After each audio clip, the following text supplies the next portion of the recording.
algumas obras da Nouvelle Vague te influenciaram. Quais são essas obras e como elas refletem no seu trabalho?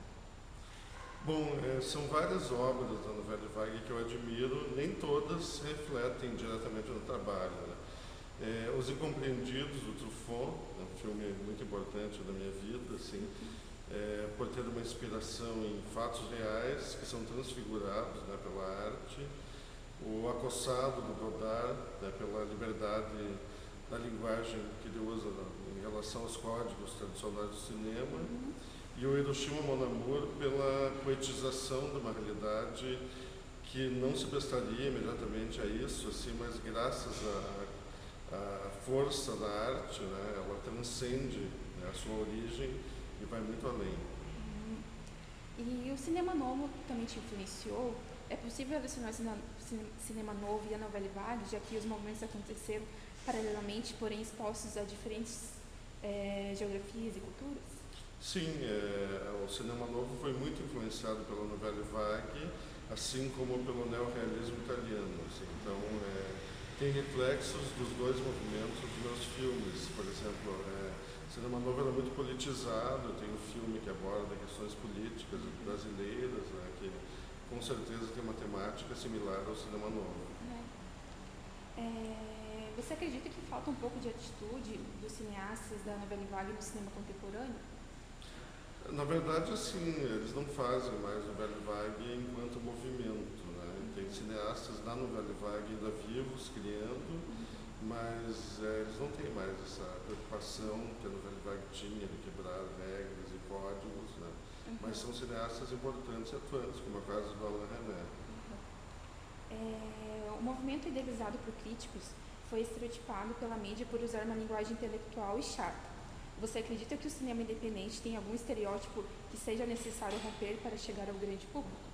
Bom, eu não concordo que a linguagem seja intelectual e chata. Acho que isso é uma visão bem reducionista, assim. Mas eu acredito que o cinema independente ele é multifacetado, não existe uma linha única, assim. Ele é independente porque ele não segue as regras dos estúdios de produção, as regras do cinema comercial. Mas não dá para reuni-lo sob uma única bandeira. E o Alexandre Astruk, em 48, disse ao mundo que o cinema não era apenas um entretenimento, mas uma expressão de pensamento. Ou seja, o cineasta é um escritor que usa no lugar da caneta a câmera. Cada escritor tem seu jeito particular de buscar uma inspiração. Qual é a sua inspiração para transformar palavras em imagens? Na verdade, eu não consigo racionalizar meu processo criativo. Assim. As fontes de inspiração para mim são absolutamente múltiplas. Assim. Então, quando a fonte de inspiração é um texto literário, todo texto literário, quando você toma contato com ele, você forma uma imagem mental. Então, eu tento concretizar o mais próximo possível dos recursos artísticos e técnicos essa imagem mental na tela. E agora, falando da atualidade, você fez Corpos Celestes, né? O filme teve aprovação crítica. E como o público recebeu isso? Bom, o público é muito pequeno para filmes brasileiros, assim, então, e na verdade no Brasil a crítica não influencia o público. Influencia só o conceito que o filme tem, mas não leva pessoas às salas de cinema. Então, infelizmente, apesar de ter sido muito elogiado pela crítica, ele teve pouco público nas salas, que o público geralmente vai ver coisas mais apelativas, comédias, etc. Recentemente estreou Curitiba Zero Grau, de Eloy Pires, em que você foi o montador. Como foi realizar esse trabalho? Foi excelente porque eu identifico muito com o cinema do Eloy e ele me dá muita liberdade criativa, né? Era um filme bem complexo que entrelaçava várias histórias, então ao mesmo tempo ele é de difícil realização técnica, mas intelectualmente prazeroso. Você está produzindo algum filme no momento? Eu estou finalizando um documentário chamado A Polaca, sobre a musa do pintor Guido Viaro nos anos 30. Já está terminando? Está quase pronto, acredito que em janeiro, fevereiro eu estreio. Como foi assumir a direção do Museu da Imagem e do Som? Foi um grande desafio, porque ele está numa situação complexa, porque ele está numa sede provisória, enfim.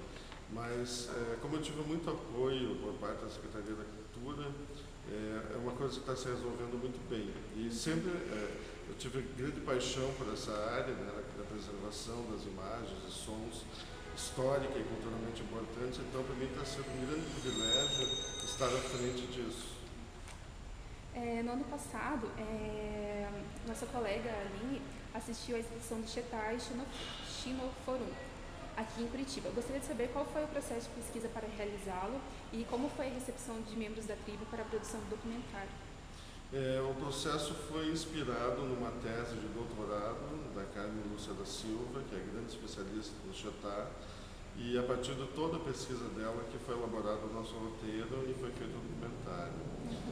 Os membros da tribo ficaram muito emocionados, porque nunca a história deles tinha sido contada de maneira tão precisa e com tanto alcance de público. E eles receberam vocês bem lá? Muito bem, muitíssimo bem. Voltando só à Novelle Vague, eu esqueci de fazer uma pergunta, desculpe. Não. Dos cineastas da Novelle Vague, qual foi o seu preferido? É pergunta difícil, né? Eu admiro muitos, mas o cineasta do coração para mim é François Truffaut.